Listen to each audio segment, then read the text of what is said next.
ஹாய்ங்க. இப்போ ரசம் வைக்க போகிறோம். ரசம் எப்படி வைக்கலான்னு பார்க்கலாம் வாங்க.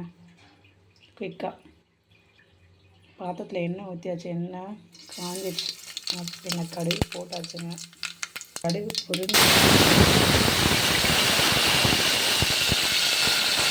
போட்டதுக்கப்புறம் பாருங்க, ஜீரகம், மிளகு, பூண்டு, ஒரே ஒரு பச்சை மிளகா. இந்த ஜீரக மிளகுல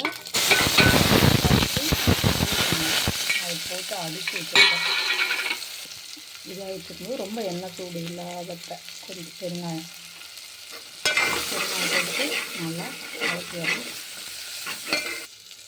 அது வதங்கிட்டுருக்கப்போ தக்காளி 1.5 தக்காளி இருக்கும் போட்டு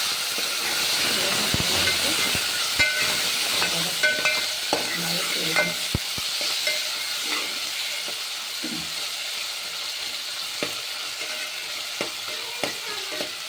இது வதங்கினதுக்கப்புறம்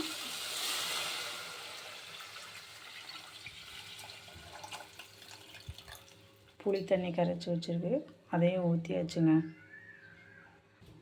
புளி ஊற்றினக்கு பிறகு புளிக்கு தகுந்தப்ப நமக்கு புளிப்பாக இருந்தால் தண்ணி சேர்த்துக்க வேண்டியதான். தண்ணி சேர்த்த பிறகு மஞ்சள்தூள் போடணும்.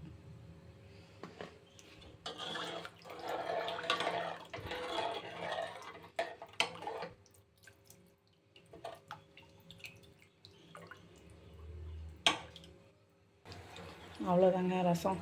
அதுக்கப்புறம் கொஞ்சம் கொத்தமல்லி போட்டுட்டு இறக்கிற வேண்டியதான். உங்களுக்கு பிடிக்கும்னா ஒரு கொதி விடுங்க, இல்லைன்னா நுர கட்டினோன்னே இறக்கிடுங்க. தேங்க்யூ.